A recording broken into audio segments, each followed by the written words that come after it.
So delighted to be joined here by Brandon Daord. First of all, Brandon, how are we? Mate, how you doing? So your next fight will be up in Scotland on February the 8th. How's preparation going for the fight? Yeah, it's all gone perfect, to be honest. This is probably one of my best camps I've had. My weight's coming down nice. Yeah, everything's gone well. Everything couldn't have gone any better for this one. The fight will be contested for the British super flyweight title. It must be such an honour to be able to, contest for such a historic belt. Yeah. If you're British, that's the belt you want. So your opponent will be Matt McHale. He's the first undefeated fighter you'll be facing in your career. Why this opponent at this stage of your career? To be honest, I was mandatory for the British all year last year, and Marcel Braithwaite and Casa Kademi both pulled out of the fight, and yeah, Matty was just the third in line, so it wasn't really a choice or anything like that. It was just, yeah, he was the only person who was willing to fight me. So like at the minute where I haven't fought last year, I would have took any fight. I would have fought anyone, but it made it a lot better that this fight was for the British. So yeah, it made sense. Does it make you more motivated knowing that your opponent is undefeated and will probably pose more of a threat than most of your previous opponents? Yeah, definitely. I know he's a good operator. I know what he does well, but I feel like I'm levels above him. I know he's said this in the past, but I feel like he's looking past me because I've just been inactive for a year. Like I don't feel like he knows what he's getting in with, to be honest. So you speak there about your inactivity. Does that kind of play on your mind a bit, knowing you haven't been in the ring for quite a while? So obviously that might affect your performance on the night. No, I know how I'm gonna perform. I know I'm gonna have a good night. No matter who I'm in there with, I'll perform to my best.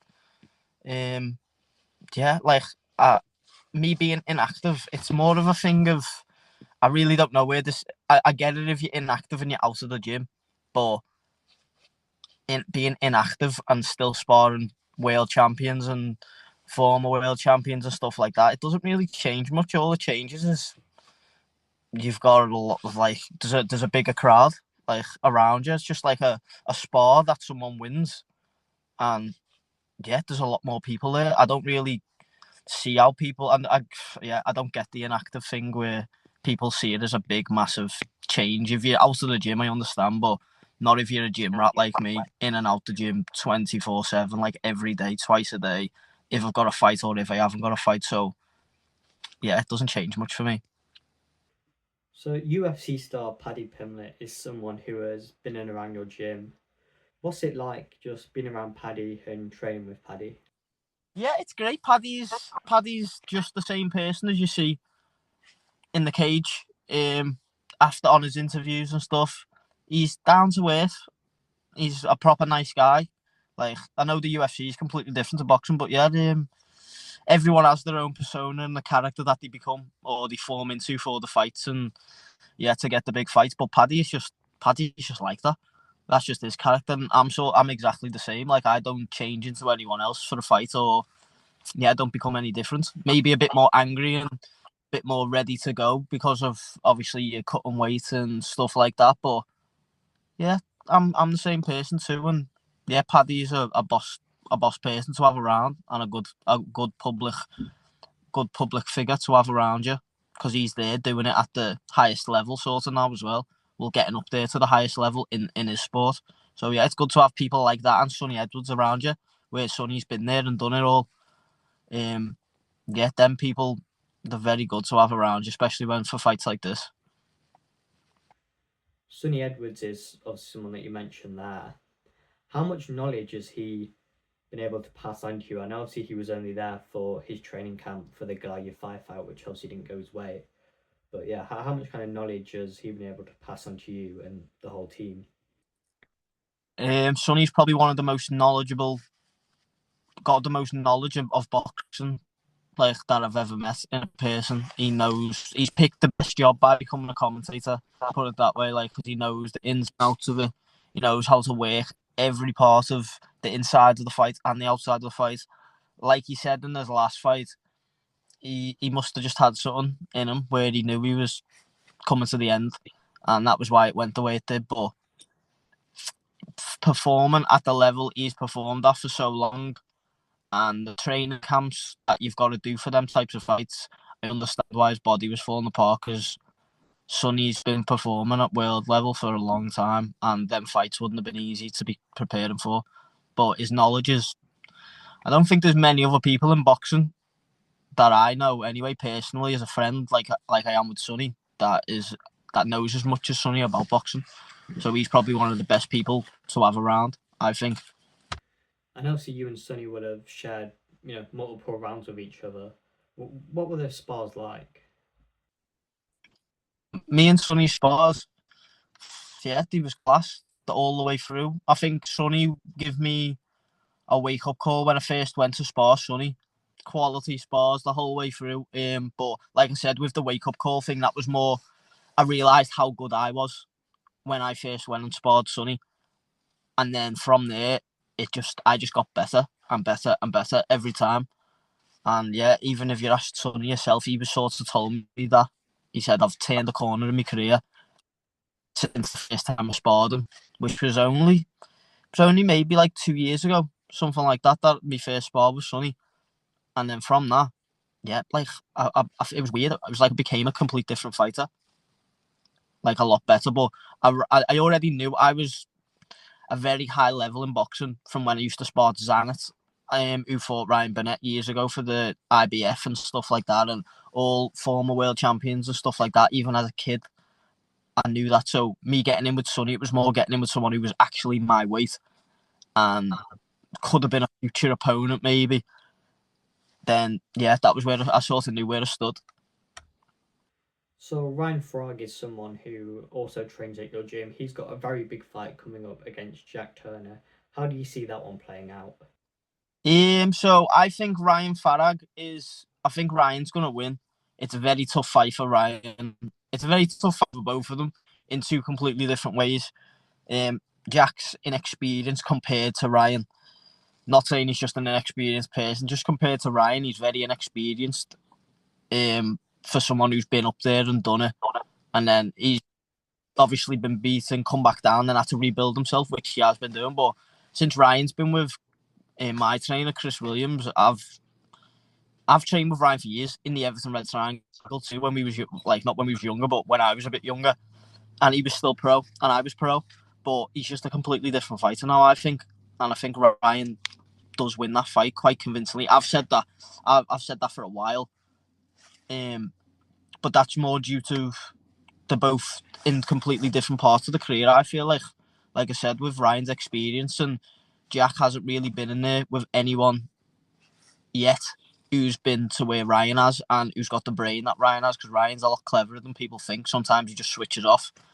But if Ryan doesn't switch off in that fight, Ryan will win that fight quite convincingly. But everyone's got to punch his chance, and that's all Ryan's got to look out for in that fight, because Jack punches hard. And when he punches, he swings every bit of weight he's got in his body into the shots. You know what I mean? Like, I've sparred Jack many times. We've had some quality spars. Me and Jack are good. We're all right together. We're good. Fucking, like, I'm not saying we're good. We're best friends or anything like that. But yeah, we used to help each other out for sparring and stuff a lot. We've had, I can't even mention how many rounds. There's been that many we've done together. But Jack can punch, and he's a good boxer as well. He doesn't show as much in his fights, because at the minute he hasn't been fighting anyone who he's needed to. He can just blast all these kids out. But against Ryan Farag, he's not going to be able to do that. And if he does do that, I would be very surprised. But yeah, I can't see that happening at all. I see Ryan winning it convincingly by points or stoppage. So Nick Ball is obviously headlining that massive show in Liverpool, which obviously is Ryan Farag and Jack Turner fight on. How good of a place do you think Liverpool boxing is at the moment? Yeah, I think it's flying at the minute. You've got like Nick Ball, you've got all the big names sort of at the minute. Like, yeah, like even like the Peter McGrails and stuff. These are my old gym mates, by the way.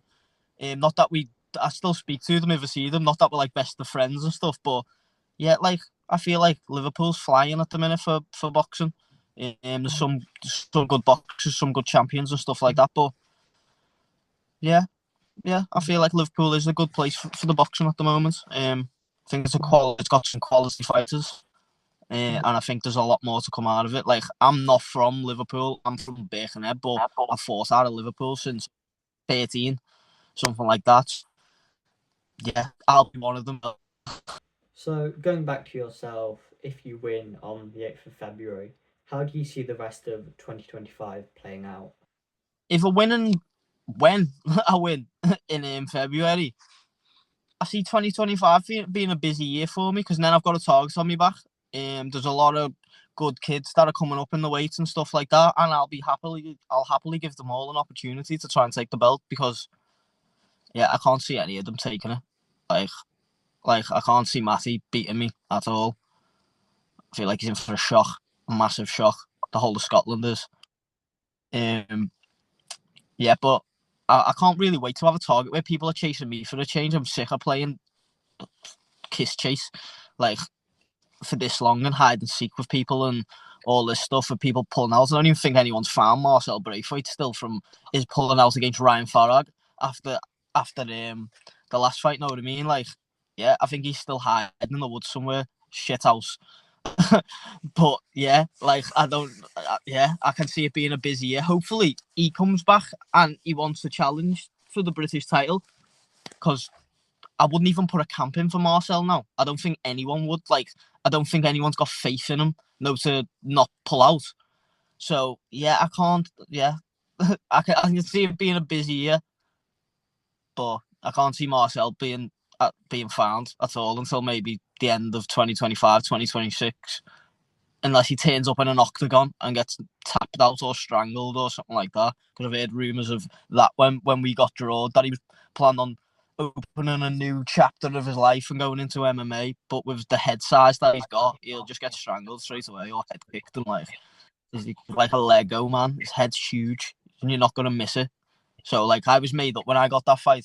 I was absolutely gutted when he absolutely flapped it.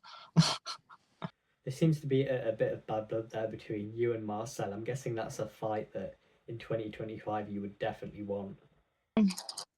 Yeah, if I keep pushing the stupid little buttons, maybe, and just keep pressing at him, keep poking the bear, poking the fucking little fairy. I mean, like calling Marcel a bear, terrible. But yeah, like maybe if I keep terrorizing him for long enough, that fight will come and he'll grow up here and turn up for me to slap him all about for 12 rounds. But it wouldn't go to 12 rounds that fight. I would stop Marcel in about. And finally, what kind of performance can we expect from yourself on February the 8th? On a knockout, stoppage or knockout, I can't see it going to points. I'll be shocked if it does. I'm not. I haven't. I don't plan. Like I don't go into fights as well, like just looking for the knockout. But I feel like Matty's overlooked me a lot, and I feel like he's gonna swallow me fist because of that. So yeah, I predict a knockout or a stoppage.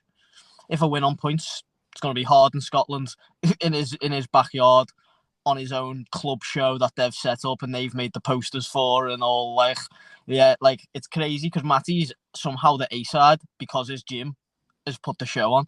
Like they've put him first on the posters. They put him he's 7-0. I'm 10-0. I'm the English champion. I think he was the Commonwealth something. But yeah, he's the A side apparently. But let them all think that it works in my favour. I'm a massive underdog. It's so scary. Know what I mean? I'm fucking petrified. But yeah, we'll see on 8th of February. But I'm predicting knockout, stoppage, late stoppage. Brandon, thanks so much for your time.